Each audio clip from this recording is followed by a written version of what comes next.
pinaka-topic pa lamang ay may mensahe na po na sinasabi sa atin ng ating Panginoon. Pero gusto ko po magbigay ng ilang introduction para po sa mensahe. Recording in progress. At ang mensahe pong ito, ang sabi po ng ating Panginoon, ng kanyang mga salita, gustuhin man po natin o ayawin po natin, handa man tayo o hindi, ano po, we are in spiritual war zone. Ano po? Nasa tinatawag po tayong labanan. Ano po? From Genesis to Revelation, nabasa po natin yan. Ang nangyari pong labanan na hanggang po ngayon ay lahat tayo po na kumilala sa ating Panginoon, ang kalaban niya ay kalaban din natin. So we are in the Lord's army. Ano po, lahat tayo, ayawin man natin, we are engaged. Ano po, we are in this battle. Dahil po, andito tayo sa lupang kinalalagyan natin na kung saan po ay wala pa tayo doon sa place na kung saan wala na pong mga struggles in life. Ano po, napaka-perfectong lugar na. Kaya nga po, lagi kong nasasabi minsan na if you want your life to become perfect, then die and go to heaven, because life here on earth is not yet perfect. Why? Because as long as we are here, we are engaged in the battle. We are engaged in the Lord's army na nasa tinatawag po na laban. Sometimes po, if we are, sometimes kung mai-imagine po natin, some of the Christian, they want to jump the fence, ano po. And ang iba naman, ang tawag po, nag-aahol. Ano po, pagka nasaktan, kapag hindi kinaya po yung pain, ano po, ika nga po ay umaayaw. Ano po, biglang nawawala, biglang naglalaho. But, tandaan po natin sa gabing ito, that we need to know the reality. As long as we are here, there is always a fight. May laban po talaga. Ano po, if we remember the word of the Lord in Ephesians chapter 6, na alam natin po itong talatang ito sa Ephesians chapter 6, about the armor of God, sabi po ng Panginoon, finally, be strong. Yung po kaagad yung bungad po ng mensahe, ano po, be strong. Sa Tagalog naman po, ang sabi po niya dito, sapagkat hindi bilang pagwawakas, yan sabi sa verse 10, magpakatibay kayo. Be strong, magpakatibay ka, magpakatibay tayo. Bakit kaya magpakatibay tayo? Because we have the opponent, ano po. And then, ang sabi po dito, be strong in the Lord. Magpakalakas tayo, magpakatapang tayo, magpakatibay tayo sa kalakasang galing sa Panginoon. Put on the whole armor of God so that you can take your stand against the devil's schemes, for our struggle is not. Sige po, forward. Forward po. Against the flesh and the blood. Ano po? Kaya sabi po dito, dahil alam nating nakikipaglaban tayo, hindi sa mga tao. Ano po, hindi sa mga tao? Aminin natin minsan, sa tao talaga tayo galit eh.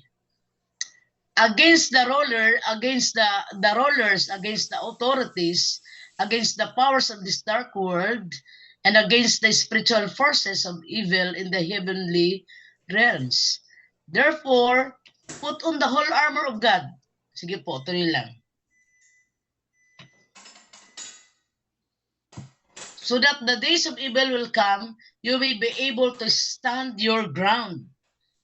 And after you have done everything, to stand firm with a belt of truth buckled around your waist, with a breastplate of righteousness in place, and with your feet fitted with a readiness that comes from the gospel of peace.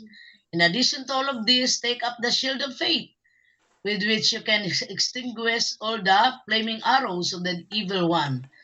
Take the helmet of salvation and the sword of the Spirit, which is the word of God, and pray in the Spirit on all occasions with all kinds of prayers and requests. With this in mind, be alert and always keep on praying for all the people, for all the Lord's people. Pray also for me that whenever I speak, words may be given me so that I will fearlessly make known the mystery of the gospel. Ang ganda po ng mensahe, kaya gamitin ninyo ang kasuotang pandigma ng Diyos sa verse 13. Sa gayon makakatagal kayo sa pagkikipaglaban na pagdating ng araw na sumalakay ang masama upang pagkatapos ng labanan ay matatag pa rin kayong nakatayo. Ano po? So, actually po, itong Ephesians ay binasa ko lamang dahil nandito po yung buong kapaliwanagan po ng tinatawag po na labanang spiritual natin. Ano po? At meron namang nakalaan si Lord na kagamitan po natin, kahandaan para po ito yung ating kakasangkapanin din, gagamitin din. Although there is power in the name of Jesus, but to stand still in this war, we need this armor, ano po, with this the armor na hindi naman talaga siya yung tinatawag na actual na armor, but this is spiritual standing before the Lord. So we need to know tonight, ano po, first of all, tayo po ay panalo na talaga sa labanan na ito. Na itong nilalaban natin ito after po na magawa ng Panginoon yung kanyang pagkamatay sa krus ng Kalbaryo. At siya po'y namatay at muling nabuhay, lahat po ay napagtagumpayan na po ng Panginoon. Kanya't sinabi ng Panginoon sa atin, tayong lahat na nakipag-isa kay Kristo ay kasama na sa parada ng tagumpay. Actually, hindi tayo dapat may stress na isipin natin na, naku, ayan na, ang laban ito na, may kalaban tayo. Actually, as long as you are with Christ and the Lord Jesus Christ is with you, actually, panalo na. Ano po, yung ikaw ay liwanag, siya ay dilim, panalo na kaagad. Yung ikaw ay totoo, siya ay sinungaling, panalo na kaagad. Yung ikaw ay puno ng pag-ibig, and then siya ay galit, panalo na kaagad. Ano po, actually, panalo na po ang labanang ito. Kaya po, kung titingnan po natin, dinadaya tayo ng kaaway natin, tinatakot tayo ng ating kaaway, tayo po ay dinidistract at inaalisan tayo ng tinatawag po na yung atin pong emotion, ano po ang kanya pong talagang tinatarget sa atin. Na tayo po ay magkaroon ng tinatawag na discouragement. Tandaan natin, ano po, actually, all kinds of discouragement comes from the enemy. Ano po, kapag umaatake po yun, talagang po, ang atake na yun ay atake ng kaaway sa atin. Kasi yun lang naman eh. Kapag na-discourage ka, you will put down the sword. Ayaw mo na lumaban. Ayaw mo na magpatuloy. Ayaw mo nang tayuan. Ano po ang pananampalataya na tinanggap mo sa Panginoon. Pero actually,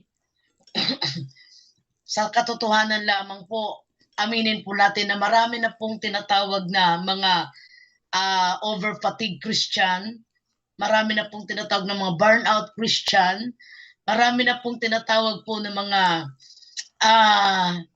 siguro sabihin natin tumalikod, ano po, tumalikod, tumigil na, umayaw na, ano po, ang hindi po nauunawaan ng bawat isa, nandiyan naman ang Panginoon. At actually, itong laban naman na ito ay napagtagumpayan na po ng Panginoon. So, kailangan lang talaga na tayo po'y mapalaya ng katotohanan ng salita ng Diyos. Kaya po, palaging sinasabi ko, let us read the Bible so that you will know the truth, that you are victorious. Ano po, that you are overcomer.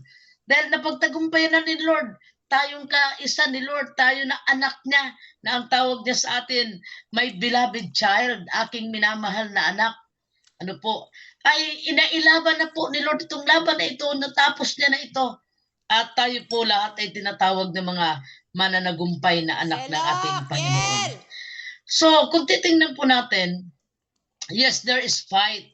There is still spiritual warfare. Ano po in this world? Nandiyan pa rin. It is because andito yung ating opposer. Andito si Satan, the destroyer, the killer. Andito siya na nagbibigay ng tinatawag na discouragement, mga karamdaman, And yung tinatawag po na mga physical affliction. But yet the blood of Jesus give us the guaranteed that we are delivered from all those tormenting power of the enemy. If you just remember that the blood of Jesus is enough for us, nasabi ng Panginoon that by His stripe we are healed. So madali na po natin sasabihin na in the name of Jesus and by the blood of Jesus, I am healed. I am free. I am victorious. So, we will declare it. Kaya lang po, minsan kaya po maraming Kristiyanong na panghinaan. It is because nakakalimutan siguro ang mga sinasabi ng Panginoon sa kanyang salita. Kaya sabi ng Panginoon sa kanyang bungad po dito, bilang pagwawakas, magpakatibay kayo. Yun lang po sinabi niya. Magpakatibay kayo sa kalakasan na galing sa Panginoon. Be strong in the Lord. Because He is the source of our strength. Sa Kanya tayo huhugot. Sa Kanya tayo hihingi ng kalakasan ito. So, why? Hindi kasi natin kita ang kaaway. Pero kita tayo ng kaaway. So, paano natin lalabanan if we are not spiritual? So, it is not against the flesh and the blood, but against the spirits na hindi natin nakikita. Kaya nga sabi ni Pablo, manalangin kayo sa lahat ng pagkakataon. Why we need to pray? Because when we pray, we connect to the source of everything, the source of strength, the source of power, it is the Lord. And then to the rescue agad. Ang kalangitan sa atin, ang Panginoon, to the rescue kaagad sa atin. Because hindi natin kita. And then let the Lord fight for us. In the spiritual realm. That's why, when we pray, the Lord is working. Yun po, ganun kahalaga talaga yung panalangin sa buhay natin. Because when we work, but when we pray, God works. Kaya ang sarap manalangin kasi kapag nananalangin ka, ang Diyos ang gumagawa, ang Diyos ang kumikilos, ang hindi mo kaya ay kaya ni Lord. Ang imposible sa iyo ay posible sa Panginoon. Walang hindi siya magagawa. Kaya nga sabi ng Panginoon, ang kamay ko ba maikli para di kita kayang abutin? So, ang sabi ng Panginoon, meron tayo pong mga kasaysayan sa Biblia na kung titingnan po natin, ay nabanggit po ng salita ng Panginoon para po maging halimbawa sa atin sa labanan na meron tayo bilang tayo mga mananampalataya at bilang tayo po ay anak ng Diyos. One of that is, sabi ng Panginoon, yes, yung pong verse na yan, sabi dyan, what then shall we say in response to these things? If God is for us, then who can be against us? No one. No one. Wala na kahit na ano pa man na pwedeng tumalo dahil po ang kakampi natin ay ang ating Panginoon. So Solomon was the wisest of all men and he had the great power, and yet Solomon, sabi nga po dyan, fall down. Si David, kung titingnan po natin, very gifted in devotion. And he loved the Lord so much. Pero kung titingnan po natin, ano pong nangyari sa kanyang buhay? Meron pong naging labanan sa buhay po ng bawat isa. Huwag natin minsan iisipin na kapag tayo nasa struggle, iniisip natin na parang nag-iisa na lang tayo. Parang, ang laban ba, wala na lang bang katapusan to Lord? Lagi nilang bang ganito? Lagi nilang bang masakit yung dapat na mangyari sa akin. Pero tandaan po natin kung si Solomon, kung si Solomon, si Samson, si David, na si David napaka-devoted kay Lord, ano po si Solomon na napakatalino, ano po si Samson na napakalakas, and yet kung titingnan po natin, meron silang mga pinagdaanan sa kanilang buhay. So kung titingnan po natin, hindi tayo kasing talino ni Solomon, hindi tayo kasing lakas ni Samson. Ano po, hindi siguro tayo kasing devoted ni David. So it is very given ano po in our life na tayo po talaga ay dadaan din sa mga pinagdaanan nila. Ano po? Ano pong nangyari kay Solomon? Bumagsak siya doon sa isang foreign woman. Ano po? He fell into the temptation. Bakit po? Yung mga naging asawa niya na sumamba sa Diyos-Diyusan, sumamba na rin siya kasi wife siya. So nagkaroon siya ng tinatawag na compromising. Ano po, si Samson, kung titingnan po natin, sa isang babae lamang siya po ay na-betray po. And then siya po ay bumagsak din. And then si David, ano po, namamahinga lang naman siya. Siguro wala naman siyang iniisip na kasalanan. Pero nakakita siya ng isang pagkakasala. So, kung titingnan po natin, even as, ano po sa ngayon, same, yung mga temptation ng panahon, iisa lang naman yung tempter eh. So, sila din yung tempter natin ngayon. Ano po, wala namang kaibahan yung nangyari sa kanila sa nangyayari sa atin sa ngayon. Same enemy. But, ang sabi po dito sa number 1, ano po, simulan natin yung number 1. A fight to start and finish. Ito pong laban na ito na sinimulan natin ay kinakailangan po nating tapusin. Ano po? Ibig sabihin yung Christian life natin talagang noon meron din silang mga naging laban sa buhay. Same as ano po, ngayon meron din tayong mga laban. Ano po? Kaya sabi dito ng Panginoon, God wants us to be strong in Him because we have the battle in life. We have this kind of spiritual battle in life that can only won, first of all, by putting his spiritual armor. Anong ibig sabihin po ng spiritual armor? We totally depend on Him. We totally rely on Him. Minsan talaga, aminin natin mga kapatid, ano po, na hindi natin talaga kakayanin ang laban na ito kung hindi tayo laging luluhod at laging hihingi ng saklolo sa ating Panginoon. Ika nga po ng Philippians 4:13, I can do all things only through Christ. Hindi natin kaya. In opposite of that, without Him, hindi natin talaga kaya. Ano po? So, ika nga po, as you trust God, you can rest. Dahil ang pinagtiwalaan mo is the source of everything. The most powerful God who loved us so much. Alam niyo po yung pagmamahal sa atin ng Diyos na grabe. Diyon pa lamang po, panalo na po tayo.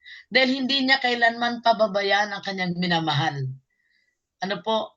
Tayo po, nagmamahal din naman tayo. Yung mga minamahal natin sa buhay, ano po, anumang mangyari, hindi natin sila pababayaan. How about the Lord in our life na tayo po'y minamahal ng Panginoon? Sabi po ng Panginoon, iwan man tayo ng ating ama't ina, may Diyos pa rin tayo na pwede po natin na asahan. So umasa tayo sa Panginoon. Ano po? Tumawag tayo sa Panginoon. Sabi nga po dyan, hindi masama na tayo po'y umiyak minsan sa Lord. Ano po? Ang pag-iyak naman po ay hindi naman pala tandaan ng pagkatalo. Ang pag-iyak po ay pag-amin na kailangan natin ang tulong ng Panginoon. Ano po? And we know na kapag yun po ay ginawa natin, then to the rescue agad ang ating Panginoon sa atin. Tingnan niyo po yung mga anak natin pag umiyak. Oh, ba't umiyak yun? Gugutom ba siya? Ano kaya? May nararamdaman kaya? Naka-attention ka agad tayo. Ano po? At gusto agad natin na bigyan ng solusyon yung kanyang pag-iyak. Alam niyo po, actually, sana sa buhay natin, hindi natin nakakalimutan na umiyak pa rin sa Lord. Not only because of the problem, we are crying out before the Lord because of His goodness to us, because of His faithfulness to us, because of His love to us. Andyan ang Lord. Yung sobrang pagmamahal niya sa atin, ano po, nakakaiyak ng damdamin kasi alam natin na in spite of, alam niyo po, hindi pa rin naman nagiging perfecto yung ating journey, yung ating buhay, paglilingkod at pananampalataya sa Lord. Nagkukulang pa rin, nagkakasala pa rin. Pero ang sabi nga po ng Panginoon, sukatin mo man ang layo ng kanluran sa silangan. Sukatin mo man ang lalim ng karagatan. Sabi ng Panginoon, ganoon ang pag-ibig ko sa inyo. So walang makakasukat po. Kahit na sinong pinakamagaling na scientist, hindi niya kayang sukatin ang lalim ng dagat, ang layo ng kanluran sa silangan. Sabi ng Panginoon, how wide, ano po, how length, sabi niya, how deep is my love to you. At bago niya pa sinabi, and then, if I am with you, who can be against you? Kung ako ay kalampi mo, sino ang pwedeng lumaban sa iyo? Ang sarap po. Alam natin may kakampi tayo. Alam natin na kinakampihan tayo ng Panginoon. Alam natin na tayo dinidepensa ng Panginoon. Kaya po, sabi po dyan laban lang. Amen. May Diyos tayo. Ano po, yung sinimulan natin na laban ay tatapusin natin. Why? Dahil actually po, ang sabi ng Panginoon, siya din naman ang may pangako sa atin that what He started in our life, He will finish it. Ano po, hindi pwede na nag-end up ang buhay natin sa pangit na istorya.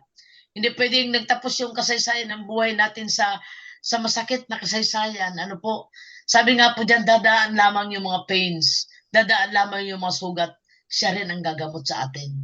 Ano po, at after that, sabi nga po dyan, after all those darkness and light, there is new morning, new day in our life. Ang sarap po namnamin, ano po, sinabi po sa kanyang mga salita, there is a new day for us. Great is thy faithfulness, Lord. They are new every morning. Ano po, napakasarap po na hindi lahat gabi sa buhay natin mag-uumaga na. Amen. Hindi lahat gabi, hindi lahat dilim. Magbubukang liwayway din. Mag-uumaga rin sa atin. Kaya po ang sabi ng Panginoon, hallelujah, sabi po ng Panginoon, having this breastplate of righteousness, just stand in righteousness. Alam niyo po yung righteousness, right standing in the Lord, right thinking, right emotion. Amen? Basta iisipin natin, mabuti ang Diyos sa atin. Kahit pangit ang nangyayari, may dahilan ang Diyos. Tandaan po natin, hindi pwedeng matapos ng pangit at masakit. Ano po ang nangyayari sa buhay natin? Tandaan po natin, mga kapatid, kung may gabi, may umaga. At napakasarap namin na pagkatapos ng gabing ito, magbubukang liwayway na. Hallelujah. Thanks God. Hallelujah. Because the cross of Jesus Christ is the central things that we need to know, na yun lamang po isipin natin, yung cross ng Kalbaryo ng Panginoon ay sapat na. Nasabi ng Panginoon, meron bang nagmahal sa inyo na naibigay niya ang kanyang buhay at namatay siya para sa kanyang minamahal? Wala po. Kahit mahal na mahal tayo ng ating mga asawa, hindi po yan magpapakamatay para sa atin, para mag-suicide at sabihin, oh, para masabi kong mahal kita, ito, magpapakamatay ako para sa iyo. No one. No one. Only Jesus can do it. Only Jesus did it to us. Ganoon po tayo kamahal ng ating Panginoon. Kaya po, tinuturuan tayo ng Panginoon. Sabi niya po, ang salita ng Panginoon will guide us, will teach us, will remind us. Papaalalahanan tayo ng salita ng Diyos kung gaano niya tayo kamahal. Alam niyo po sa laban na ito, yung maisip natin at maalaala natin na may nagmamahal sa atin na Diyos, na hindi tayo kailanman aabandonahin. He will never abandon us in this fight, in this battle. He is always to the rescue to us. Ano po, nas kanyang mga minamahal na anak. Alam niyo po, past is past. It is already forgiven. Pinatawad na po ni Lord lahat ng mga pagkakasala sa nakaraan sa buhay natin. Kung ngayon man nagkakamali tayo, alam niyo po, andyan palagi yung biyaya at habag ng Panginoon. Ano po, andyan lagi yung forgiveness, andyan lagi yung Christian 1:9 sa atin ng Lord. As sinasabi niya sa atin, if you commit sin, then ask forgiveness from the Lord, and the Lord will forgive you, will sanctify you. Kasi po ang Lord, ang sarap po, pag nagpatawad ang Lord, ini-erase niya eh. Kaya pag naalala mo yung nagawa mong kasalanan, hindi na ni Lord naalala yun. Kasi in-erase na yun ng Panginoon. Amen?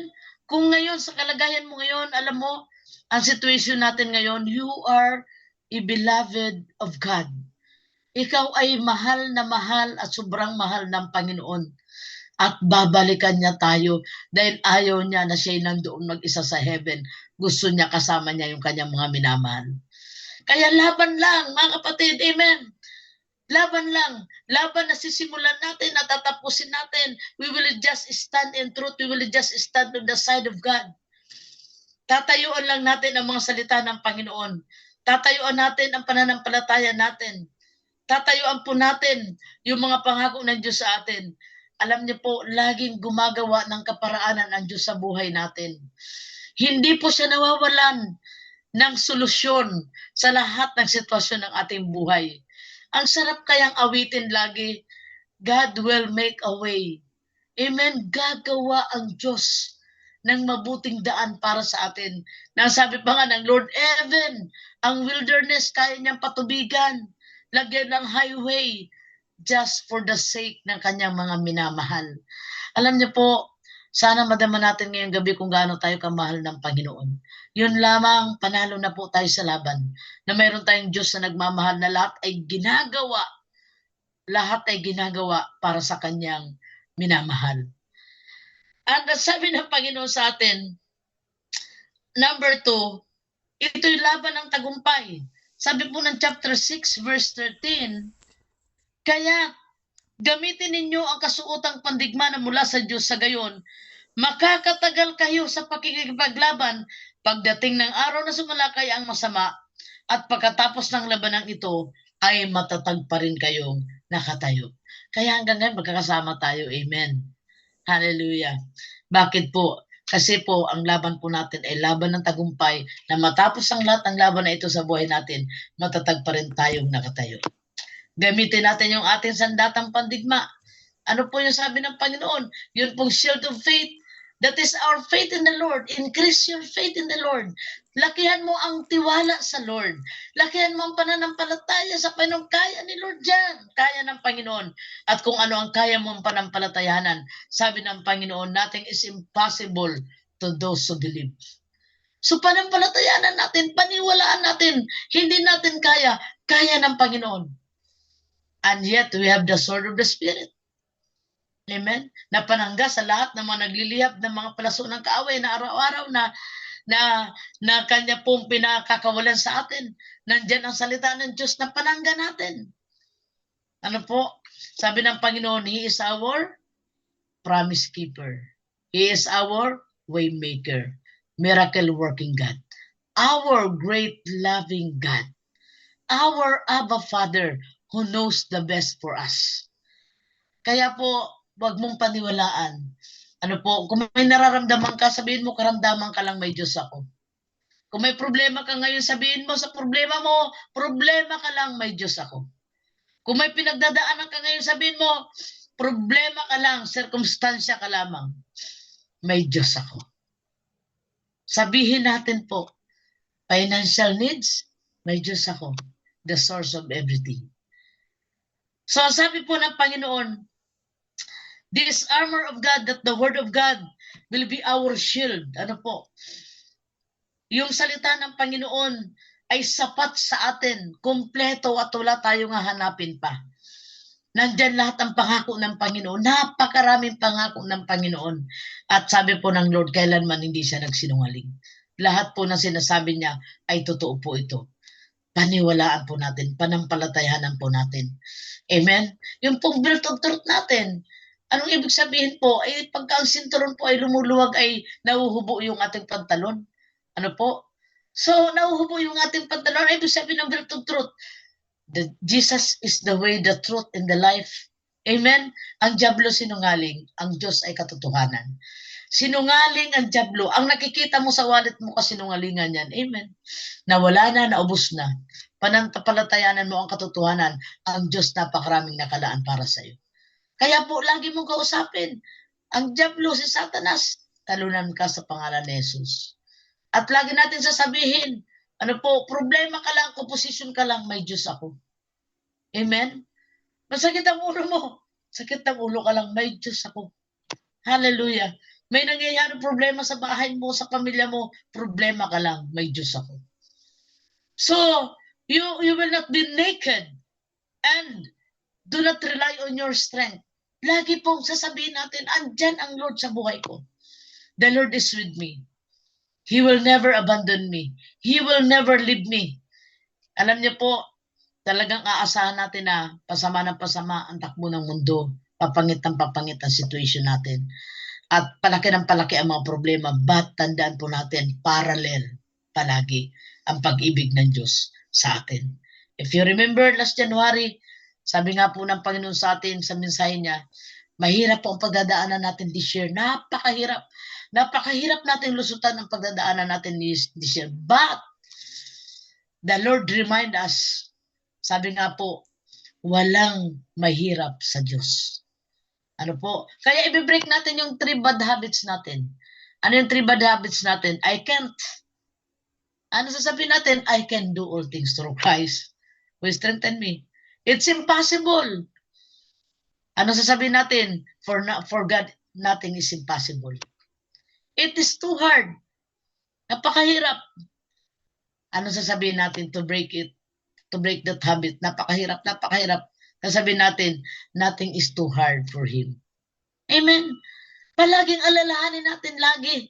Amen. Nandyan ang Panginoon. Hallelujah. And it is the Lord that will keep us strong. Amen. It is the Lord who gave David the victory. Kaya ang sabi ni David in Psalms 121, Lord God, as I look up to the mountain, habang nakatingin tayo sa mga problema ng buhay natin, habang nakatingin ka sa bundok ng problema mo, palakihan ng bundok, pataasan ng bundok tayo sa problema ng buhay natin ngayon. Ano sabi ni David? As I look up to the mountain, where does my help comes from? Paano na, Lord, to? Anong gagawin ko sa bundok na ito? Paano na ito, Panginoon? Saan manggagaling ang tulong ko? Paano, Lord? My help comes from the Lord. And who is that Lord? The maker of the heaven and the earth. At ang sabi pa doon sa mga remaining verses, hindi ka pababayaan ni Lord, hindi siya matutulog.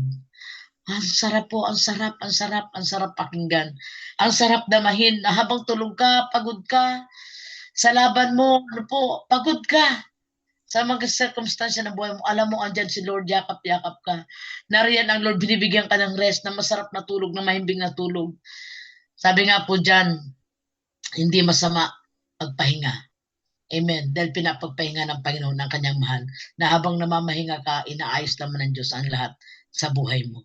Amen. Na habang natutulog ka, inihahanda naman ng Diyos lahat ng pangangailangan mo. Napakatapat ng Panginoon.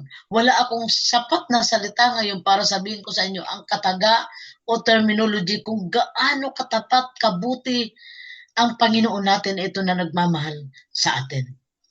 Ano po? That sa pasimula pa lamang ng laban nato sa buhay natin, andyan na po siya. Ano po? Sabi nga po ng Panginoon, the very foundation of this earth, andyan na siya. Wala pa tayo. Ano po, andyan na ang Panginoon at alam niyang mayroong anak niya na mga sisibol na lalaban para sa pangalan niya. Nakabantay na po ang Panginoon. Nauna na po ang Panginoon. Hallelujah. So trust God. Trust God. Trust God. Wala na pong iba. As you trust God, you can rest. Number 3, sa laban, maging malakas at matatag. 2 Corinthians chapter 12 verse 9. Babasahin ko po ang sabi ng Panginoon dito. 2 Corinthians chapter 12 verse 9. Wala ba tayo diyang verse? Number 3, sa laban maging malakas at matatag. 2 Corinthians 12 verse 9. Babasahin ko po ulit sa Tagalog version.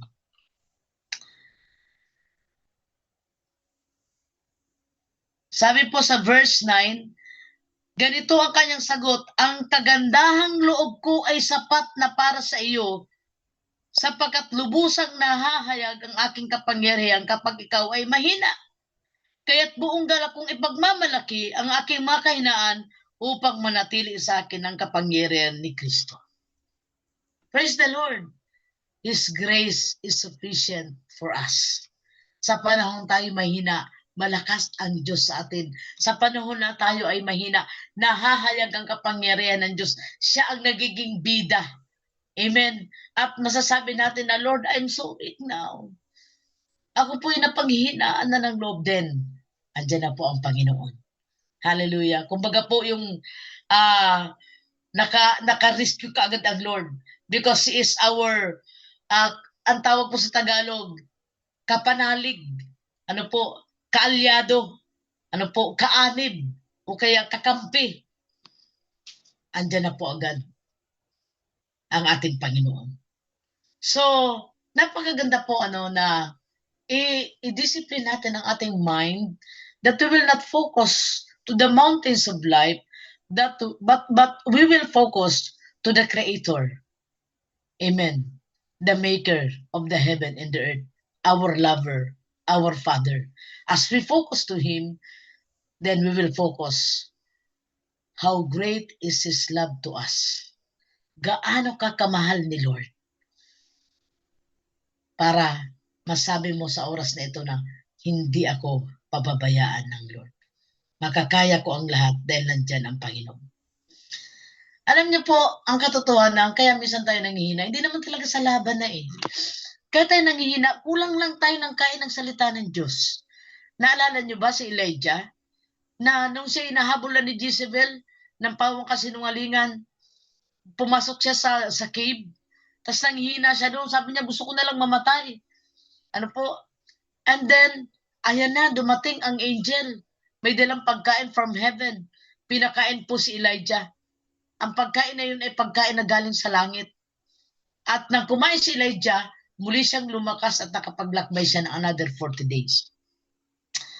Ang totoo kaya tayo nangihina, not because of that battle. Because battle is of the Lord. Ang laban kasi kay Lord eh. Actually, kaya tayo nangihina, kulang tayo ng kain ng salita ng Diyos. Damihan natin ang kain. Amen, magpakalakas tayo. Maging matakaw tayo sa salita ng Diyos, sa pagkain natin, para tayo ay lumakas like Elijah. Because God wants us to be strong in Him. Because the spiritual battle is won through the strength from the Lord. Kaya ang sabi po dito sa Ephesians chapter 6, sabi niya, magpakalakas kayo. Yun po sabi ng Panginoon, magpakalakas kayo. Bakit sinabi niya magpakalakas? In what way? Hindi naman talaga literal na armor yung nasa atin ngayon eh. Ano po? It is spiritual. So kaya nang sabihin sa atin ng Lord, magpakalakas kayo, in what way? Paano tayo magpapalakas? Kung tinatamad ka, magbasa ng salita ng Diyos. Ano po? May laban ka na nga, may battle ka na nga, ayaw mo pang mag-reading. So paano mo makakayanan ang emotion mo? Paano mo makakayanan ang iniisip mo? Ano po? Samantalang ang sabi nga po dyan, let the truth set you free. And what is the truth? The Lord of Jesus.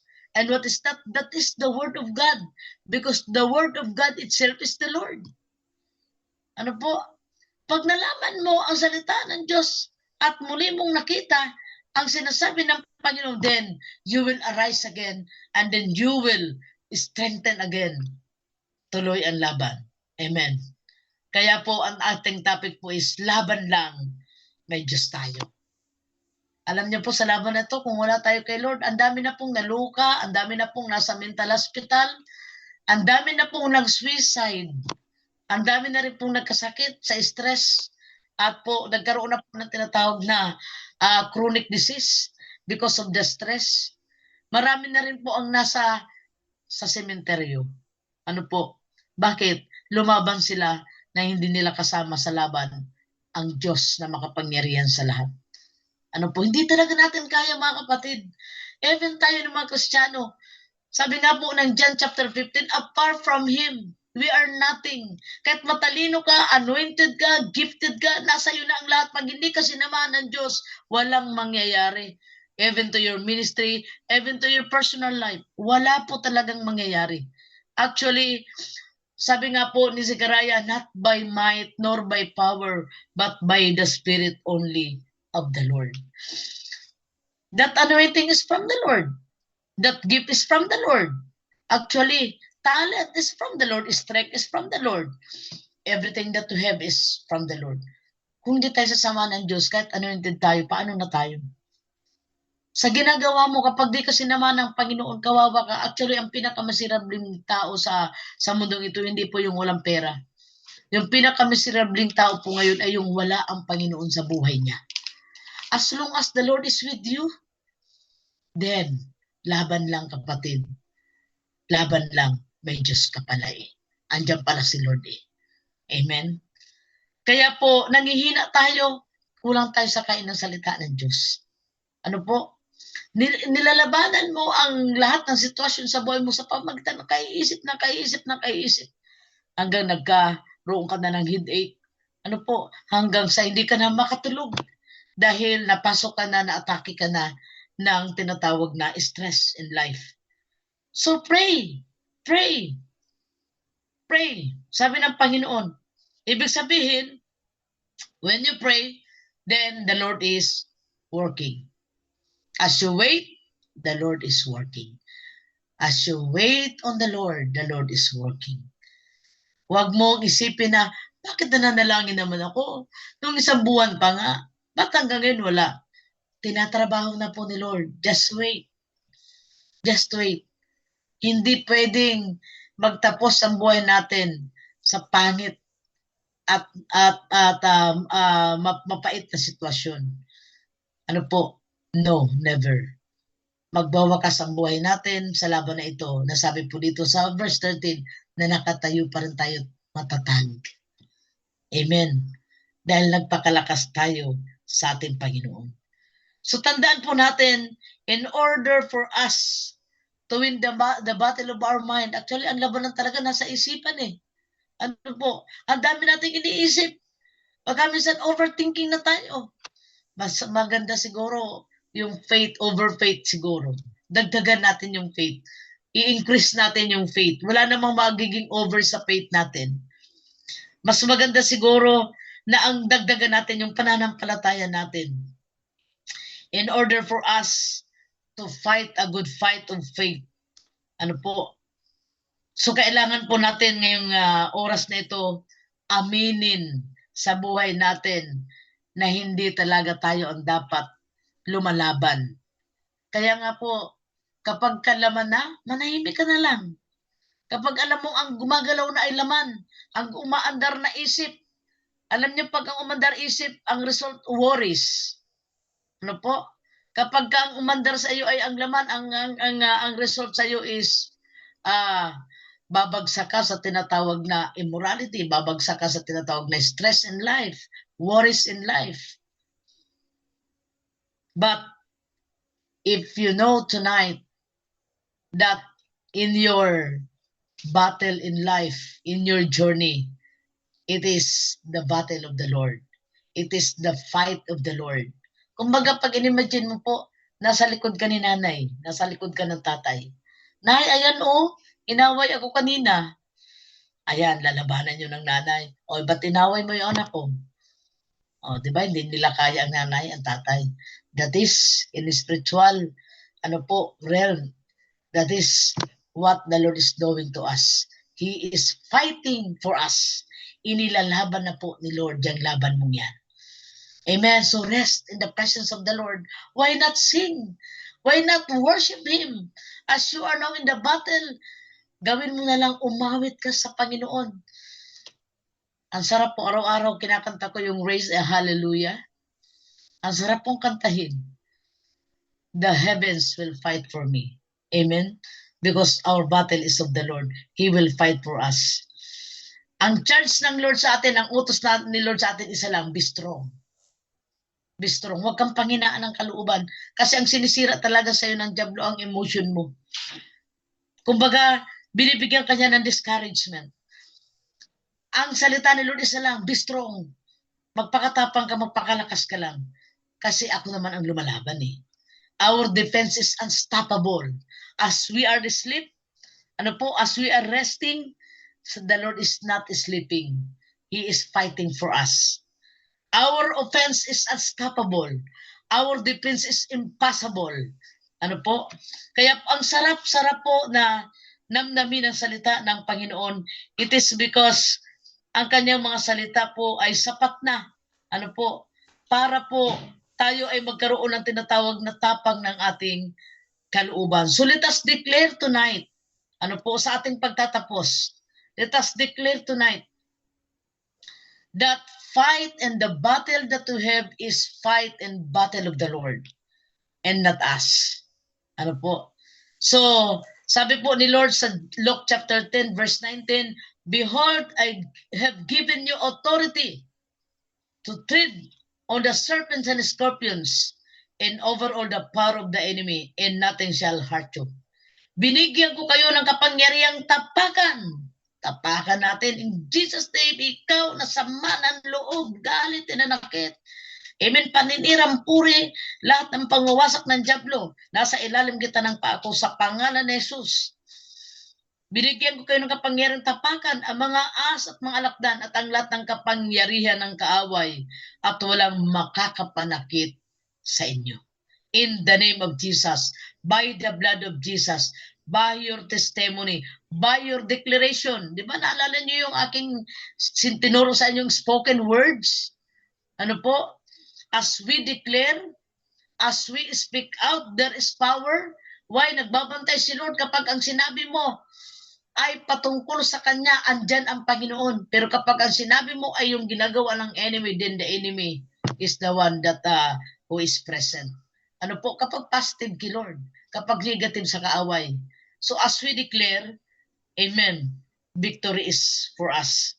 By His word, in the name of Jesus, so ulitin ko po, in the name of Jesus, by the blood of Jesus, by our testimony, by our declaration, by His word. Kapag sinabi mo na ang salita ng Diyos, wala nang pwede pang lumaban sa salita ng Diyos. Kasi ang salita ng Diyos, siya mismo ito. By your praising and worshiping the Lord, dagdagan mo lang yung pagpupuri mo.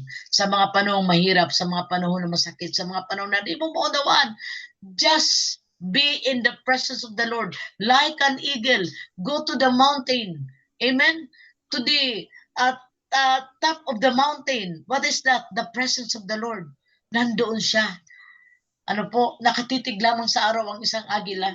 At pagkatapos doon siya nagpapalakas at doon siya muling tinutubuan ng kanyang tuka, ng kanyang claw at ng kanyang balahibo. At ang nagmi-minister sa kanya ay kanyang kapwa, agila. So as you worship the Lord, sabi nga po dyan, then rain will come. Hallelujah. By kneeling your knee in your prayer. Hallelujah. Pagka lumuhod ka na, yan na po. Alam mo na lahat ng kuta ng dyablo. Alam niyo po gaano kahalaga yung pagluhod? Lahat ng kuta ng dyablo bumabagsak na.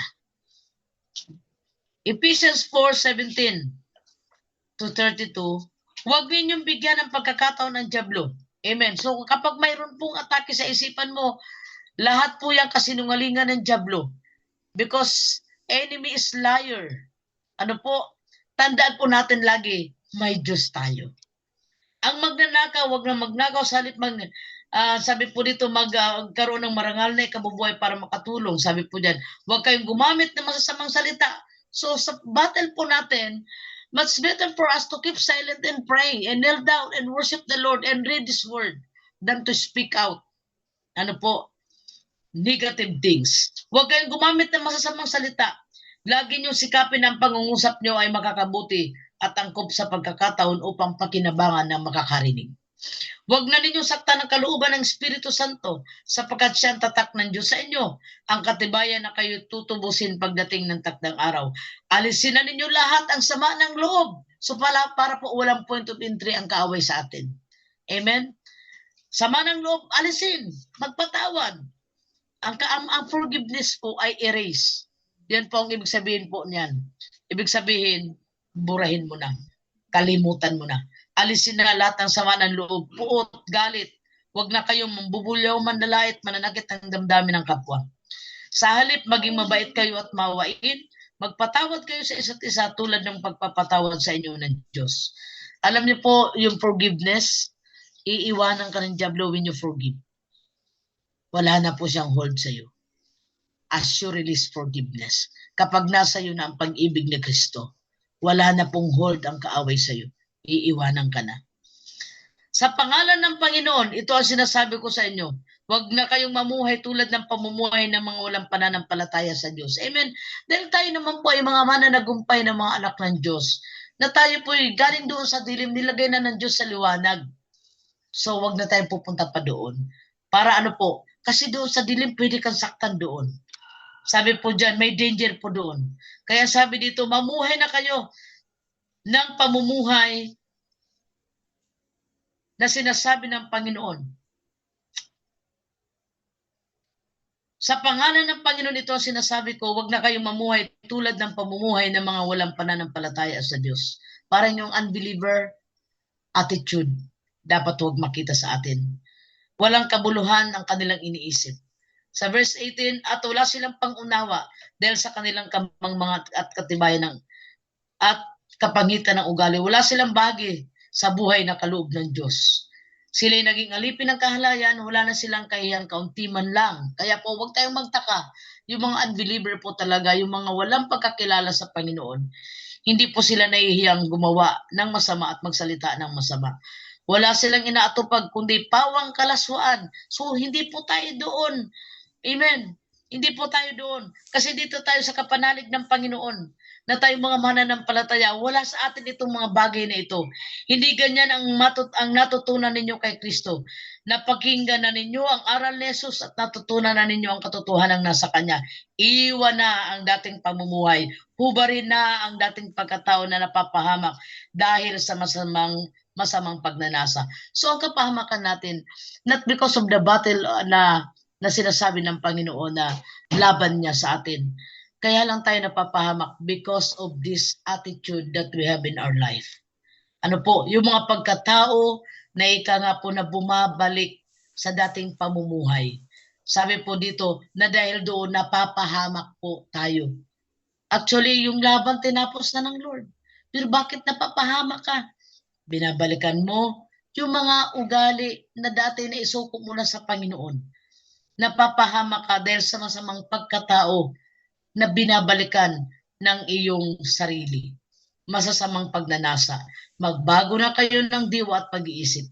At ang dapat nyong isuot ay ang bagong pagkatao na nilikhang kalarawan ng Diyos at nahayag sa matuwid na banal na pamumuhay ayon sa katotohanan. Dahil dito, itakwil na natin ang pagsisinungaling at tayong lahat ay magsabi ng totoo sa isa't isa.